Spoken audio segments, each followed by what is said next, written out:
off script occasionally. So this is Eclipz and Doctorpat. Yes.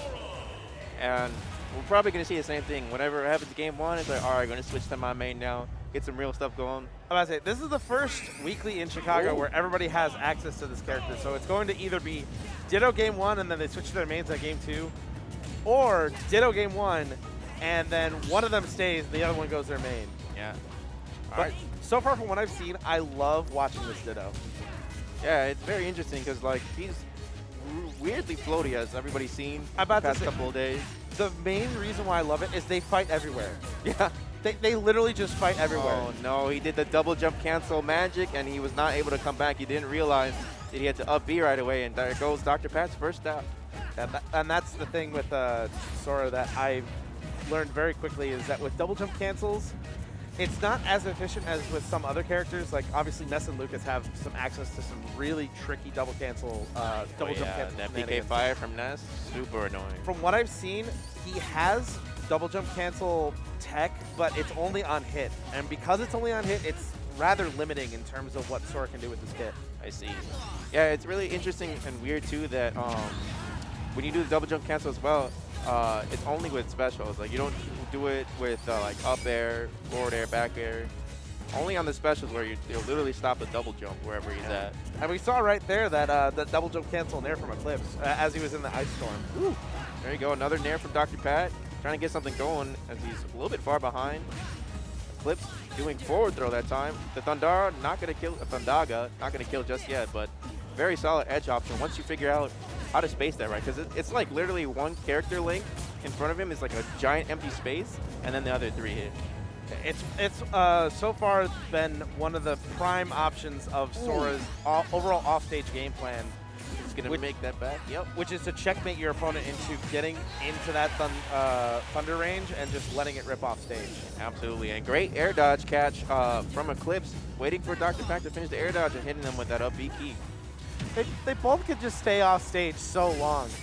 That's very true. That's ridiculous. That's the main reason. Oh no! Oh, he didn't. Only had one version of the side B. Only let one hit rip. But yeah, that's what I love about watching this Ditto in particular, is because, again, they fight everywhere. Both of them can just chase each other as deep as they can off stage and make it back. Yeah. It doesn't matter how deep they go off stage. If they have all the resources to recover, they can just fight out there forever. Oh my goodness, and you're getting some Veil flashbacks right there too. You hit fair one, and I forgot, just because you hit fair one on the shield doesn't mean that you can't keep going when you're in the air. Well, actually, one thing I was watching when Earl was playing Sora Dittos before the tournament started is that there is a gap between, at least on shield with fair 1, 2, 3, there is a gap between fair 2, 3 where if you have a fast enough out of shield option, you can interrupt Sora. With up B, right? I'm pretty sure. There you go. Eclipz getting the final hit that time. Doctorpat not knowing where to land because, again, Sora's just so floaty. When you commit to that double jump, you got to figure out where you want to land. And that side B kick in to save that hitbox being rather generous.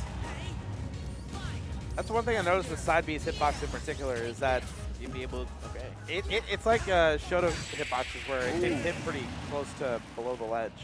But Eclipz managing to get it. And getting that, I believe that's a true combo at that percent because Doctorpat was somewhere around 80–90% doing double jump up air to catch it in that sweet spot, and going to move on to this next game here. Yeah, that's one of the confirms that I've seen from Sora a lot. Originally, I was like, is that okay, so this is honestly the trickiest part of any DLC character where you see something happen. It's like, okay, is this Twitter tech where it's like, okay, it looks cool, but it's not really real? Or is it actually kill confirm? And what I've seen is there are a couple of confirms that Sora does have into up air at percents like that. But the catch is that it's frame tight. Yeah, Eclipz being very smart here. This is going to be another weird floaty match war.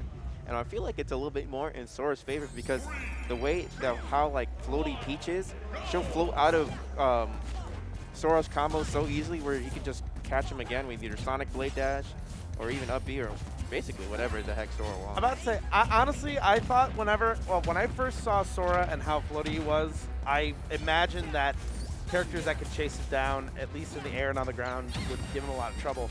So I immediately thought, oh, Peach is probably going to be one of those characters. Oh but no, Mr. Saturn. oh man, don't.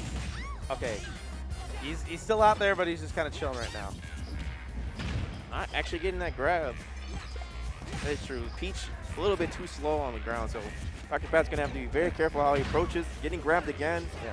But even in the air, Sora has so much aerial drift that he, realistically, if he just spaces his aerials correctly and adds the drift back to it, I feel like he can manage to keep the space in the air versus Peach rather well. Wow. It's kind of like how Ness has the retreating neutral air. Yeah. Then that's a pretty good tool to at least keep Peach out of your effective range. Yeah, definitely. Eclipz doing a good job just mixing up his landing. Like we're seeing here, except for there, getting caught by the fair. Eclipz trying to jump out of it, but not having enough drift there. As Eclipz already getting 35+% on Sora, and that's not something that you don't want. Say, that's a big parry. Not the Stitch face. He's got the Stitch, gotta be careful. All right, weaves around it. Imagine though if Eclipz countered that and hit Peach, it would have been done. Instant death.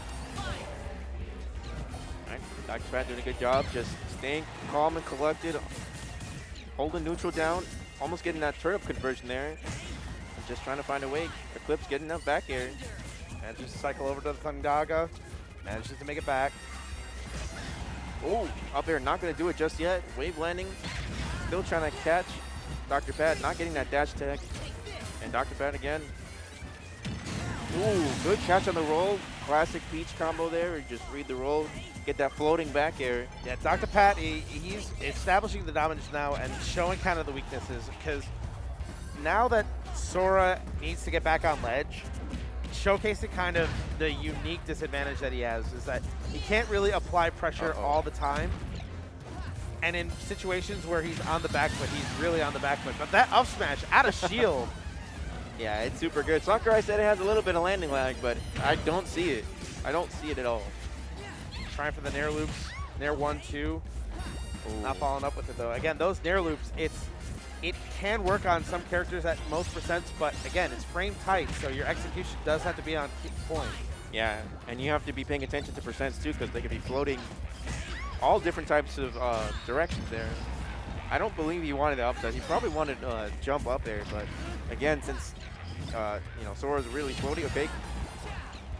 Getting two framed with that up D. Just keeping the ledge on lock right now. This is all that Doctorpat needs. He's got Mr. Saturn, he's got a projectile, he just has to hang, wait till see what Eclipz does. Nice little conversion there. Still has Mr. Saturn on deck. Getting frozen, okay. Doctorpat choosing to mash out of it right away. He doesn't want any part of Eclipz trying to get a combo going. And Eclipz trying to get his back there going. Up smash. Oh, catches him with the up smash again. That had to have been Doctorpat trying to jump out of there and just catching the end hit of that up smash. But again, another floating back air going to steal the stock or the game. About to say, those few out of the shield up smashes seems like they were less just of an out of shield option and more of a read to kind of catch Doctorpat going into the air. Absolutely. Which makes sense because if at that range as Peach anyway, you're going to want to be in the air to try to float cancel and get your offense started. So a fast move like that with up smash, especially with it being as strong as it is, yeah, why not? And now the big question, do we see the Falco swap? We're probably going to. The commitment to Sora, yes, we see the Falco swap. All right, this is the real Game 3 here, folks. About to say, with Sora, you probably need a little bit more data on that matchup. This is going to be straight down the line. What would have been from the start if it wasn't for that Game 1 mirror. All on, oh wait, no, this is Eclipz counterpick. Okay, that makes a lot more sense. He also counterpicked the battlefield. Smart play. Because Falco moves on battlefield. He moves on battlefield with the greatest of ease. Yeah. I'm pretty sure Peach likes this stage as well. With turn-ups, you can throw her on the platform, recatch it with fair, and do a lot of crazy mix-ups on your opponent. But so far, Eclipz having a fantastic start. But just as I say that, they're gonna get not gonna get that there. Yeah, manages to thread that needle in between that back air, getting back on stage. Doctorpat's still in a little bit of disadvantage, covering the platforms. And that call out with L smash, doesn't do anything with the drag down fair. He could have gotten a grab out of it, but he's not out yet. Doctorpat finally getting some percent off. 2 bears in a row, got Falco off stage, but not able to get a turnip spike. Up throw, now has the advantage. throw. Still not going to do anything just yet. And now we're kind of in. Oh, never mind. Never mind. I was going to say we're in the hard part of the zone where Eclipz is going to have to get some type of straight hit aerial to finish out that stock there. But yeah, that was good patience by Eclipz. Just kind of fighting for his moment when Doctorpat overextended himself off stage. There you go. Got the fair for the stock. Oh, and the cutscene ended right there. The floatiness of Peach probably saving Doctorpat there. Not getting that dash attack.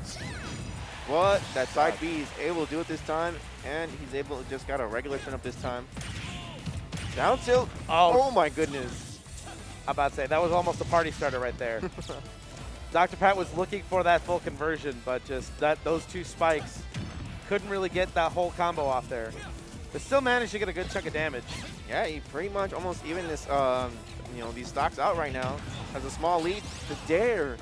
Actually, you know, Eclipz letting go of shield a little bit too early there. Now he's gonna have to make up some percent. Doctorpat getting dot face. Okay. Oh yeah. Do it again. Keep doing it. I mean, honestly, if you want a challenge and they have a turnip in hand, why not? Yeah, that's honestly one of, I still argue, that's one of the best reflectors in the game. Oh yeah, great startup. It has a good amount of range to it. So if you're at a certain distance, you can realistically throw that out. How far they went one whole platform. Exactly. You can throw that out as a realistic option to make sure that they don't get too antsy with the projectile throwing. Not able to get another two-frame it down here again, but adding a lot of good percent. Not going for the back. That gets a sour spot. That's not what Dr. Gets a pop. Oh, no! What just happened? How? He had to have air dodge at the most perfect time there. I'm about to say, that must have been the perfect air dodge, the perfect spot dodge. It was a light spot dodge. All I'm saying, Eclipz, after you're done with Ignition, you better go and get a lottery ticket. That's all I'm saying. You can't lose this game now. Somebody's watching out after you, bro. And again, Doctorpat doing a good job here, playing the slower game, playing at his pace, trying to force Eclipz to come in here. Oh, back there. Oh, not almost. Quite. One more offstage interaction ought to do it. Back air? No, not gonna do it. Eclipz being very careful just as well, but now Doctorpat getting that sweep out, throws Stitch face away. He does not want it to get reflected at him. I'd say staying alive. But now Eclipz has the stage. Ooh. Now what's he gonna do? Oh, the patience. Yeah, Doctorpat getting a little scared, rolling into that up smash, but he doesn't care. He comes straight down for the angel platform. He's coming out swinging for the fences. Yeah, good tempo change there, because for the good 60 seconds or so, you know, the match was slower, and he's like, nah, screw that. It's time to turn it up a notch. I'd say you got to have that awareness to know when you need to really go in and start to get your offense started. And Doctorpat almost catching that roll on Eclipz, and Eclipz trying to find a way to land. Let's say now this is the spot that Falco does not want to be in. Above Peach, Peach has free reign to cover all those platforms and cover all those options, but now they're back down onto the even Stevens on the main platform. Okay, Nair, up tilt. Falling there. Up air is gonna do it. That's gonna do it. That's gonna do it. Oh my goodness. What a read coming out from Eclipz. He put everything on that read right there. We talk about that. He did up throw, wave land on the side platform, waited for him to air dodge again, grabbed him, up throw, and that was all Peach Pro. We were starting to see some of that adaptation where he was just trying to follow Doctorpat around the stage, and that last stock right there